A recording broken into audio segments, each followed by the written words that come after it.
मध्य प्रदेश विधानसभा अध्यक्ष के खिलाफ अविश्वास प्रस्ताव लाया जाएगा क्योंकि विधानसभा अध्यक्ष विपक्ष के सदस्यों की बातों को नहीं सुन रहे हैं, जबकि वह सदन के संरक्षक होते हैं। इतना ही नहीं, विपक्ष के नेताओं पर झूठे आरोप भी लगाए जा रहे हैं। सज्जन सिंह वर्मा ने चेतावनी देते हुए कहा कि विधानसभा अध्यक्ष सदन के सदस्यों के हितों की रक्षा के लिए होता है। मंच के माध्यम से कह रहा हूँ, मीडिया के मंच से जरूरत पड़ी तो स्पीकर के खिलाफ हम अविश्वास प्रस्ताव लाएंगे।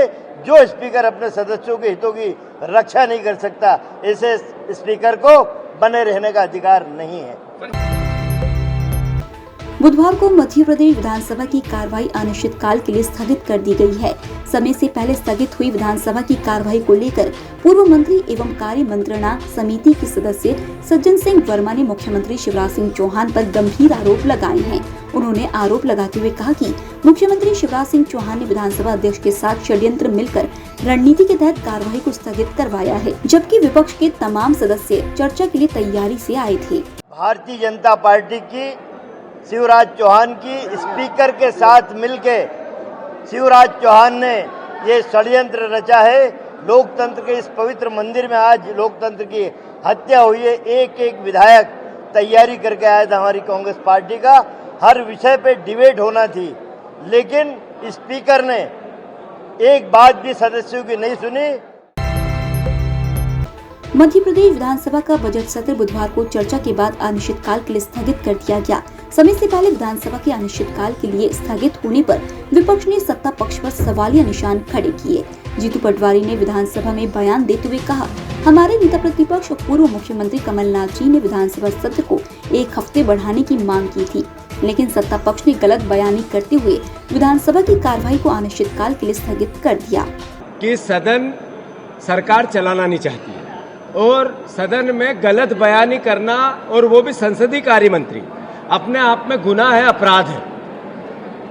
कमलनाथ जी ने चिट्ठी लिखी और सदन 1 सप्ताह बढ़ाने की मांग की, इसलिए की कि विधायकों की बात आए, सारे विधायक अपने प्रश्नों के उत्तर ले और विधायक अपनी अपनी बात कहे। वो सत्ता पक्ष के भी कहे, विपक्ष के भी कहे। ताकत होती है विधायकों की सदन। सरकार की चोरी और ऊपर से सीना चोरी। बहाना क्या?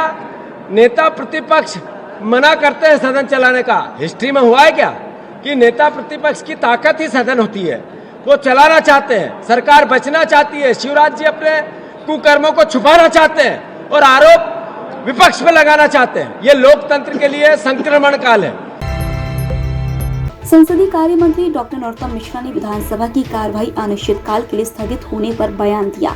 उन्होंने बयान देते हुए कहा कि इसे लेकर नेता प्रतिपक्ष और विपक्ष के नेता डॉक्टर गोविंद सिंह सहित अन्य समिति के सदस्यों से चर्चा हुई थी, जिस पर बजट पर चर्चा होने के बाद कार्रवाई को स्थगित करने को लेकर चर्चा हुई थी। उसके बाद ही कार्रवाई को स्थगित किया गया है, लेकिन विपक्ष में एक दूसरे को निपटाने का काम चल रहा है। कांग्रेस की अंतर्कलह और उस अंतर्कलह के कारण से अलग अलग मत भिन्नता और मत भिन्नता के कारण से हंगामा, ये जो कांग्रेस का पूरे देश में चल रहा है ना, उसका प्रतिबिंब यहां पर दिखाई देता है। अब जैसे कांग्रेस के लोग हैं, माननीय सोनिया जी बोली क्या है, उत्तर प्रदेश में मेरे कारण हारी और इस्तीफा बोले प्रदेश अध्यक्ष देंगे, जिम्मेदारी खुद लेंगे और इस्तीफा प्रदेश अध्यक्ष देंगे।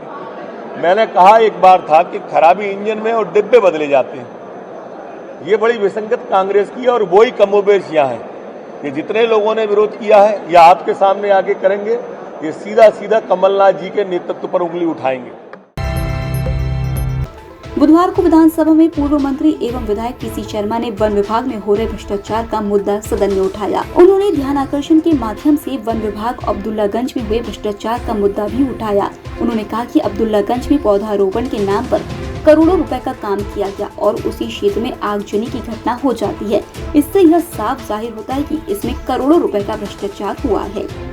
उस पर तो चर्चा करा लेते।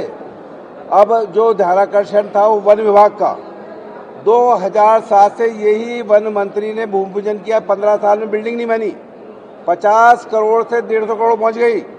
और टूरिज्म विभाग कोई कंस्ट्रक्शन डिपार्टमेंट नहीं है, उससे कराया गया। इसमें लंबा भ्रष्टाचार है, इसको उजागर कर रहे थे हम, लेकिन वो करने नहीं दिया। दूसरा, मुख्यमंत्री तो एक तरफ पेड़ लगाते हैं, लेकिन अब्दुल्लागंज गोहरगंज में 2 करोड़ के पेड़ जला दिए और आपके ही एक साथी पत्रकार उसको जो वहाँ पे उसके लिए गया था कवरेज के लिए, उसके खिलाफ लगा दिया कि तुमने आग लगाई, उसको जेल भेज दिया। शाहिद करके पत्रकार है। ये धांधली चल रही है इस वन विभाग के अंदर।